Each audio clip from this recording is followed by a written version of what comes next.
What's up, guys? We are back with another episode, and our guest today is arguably our most well-known, well-respected, and most influential of all the guests we've had the privilege of interviewing across our first 2 seasons. Professional, natural bodybuilder, academic, Mr. Dr. Eric Helms. Thanks for coming on. No, it's a true privilege. Thank you. So first of all, I'd like to kick things off. We usually ask our guests a bit about their background in terms of family, sporting interests growing up. So kick things us off with what you were like growing up. We can hear you've got a bit of an accent going on there. I was born and bred in Auckland. What are you talking about?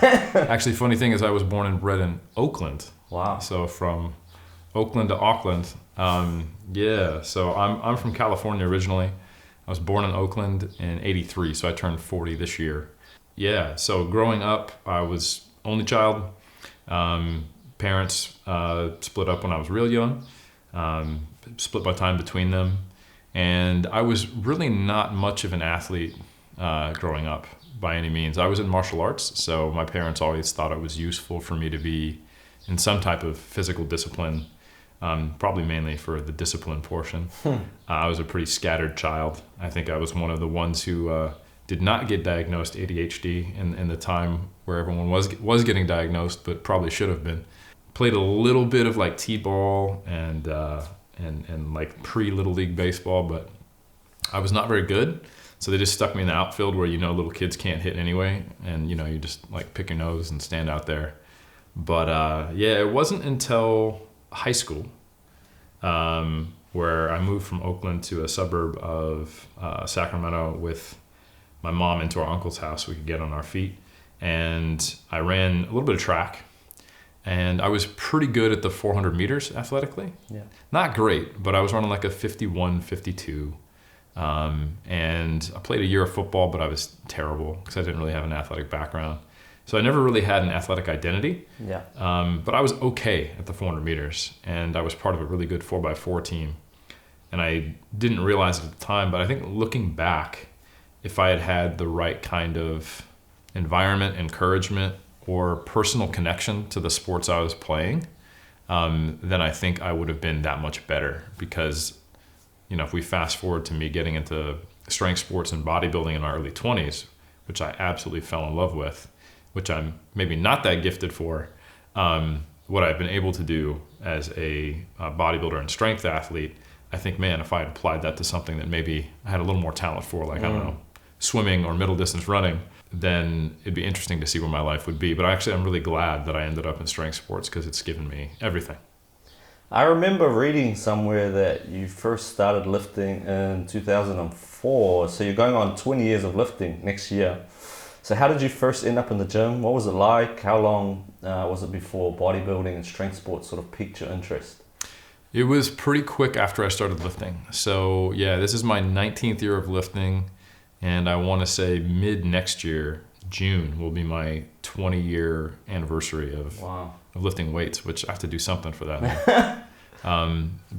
So I started lifting in 2004. I was just turned 21, and I got into it because I needed an outlet. I was in the U.S. Air Force. I did one enlistment. That's how I was able to pay for my university. So as much as I only did one enlistment, didn't stay with it, it wasn't for me for a lot of reasons.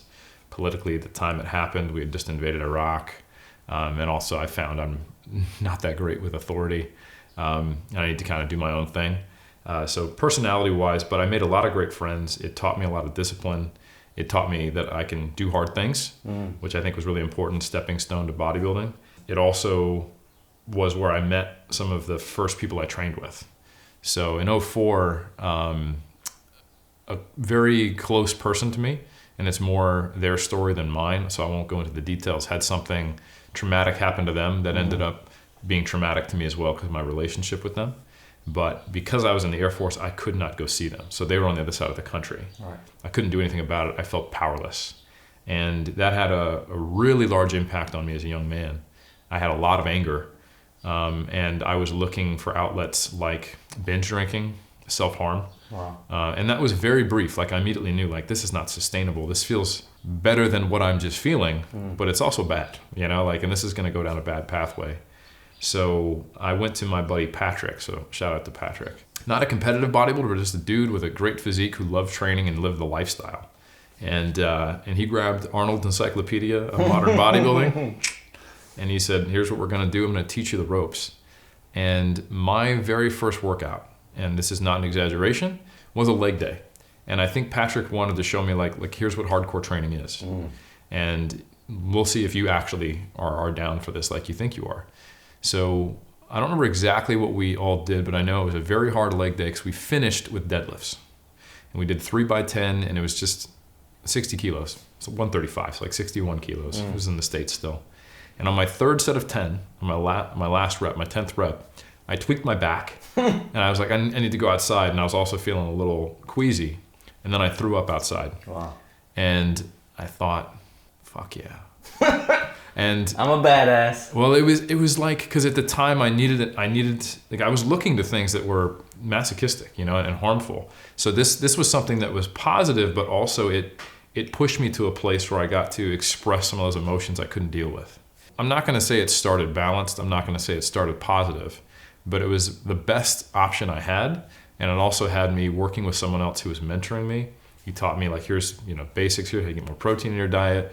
We're going to gain weight. We're going to do all these things. And that was my entrance. And the iron bug bit me real early on. And because I was training with, Encyclopedia of Modern Bodybuilding, we were doing bodybuilding training. I started looking into that. And I was like, I got on bodybuilding.com pretty early. I want to say either 04 or 05. And I was, watching the Olympia in that time. I'm seeing Ronnie Coleman. But it wouldn't be another year or so after I got out of the Air Force. Once I started as a personal trainer, like any terrible personal trainer, you lift weights for a year and a half. You think you're ready to train everyone, but I eventually got pretty good. And then I learned about drug-free bodybuilding.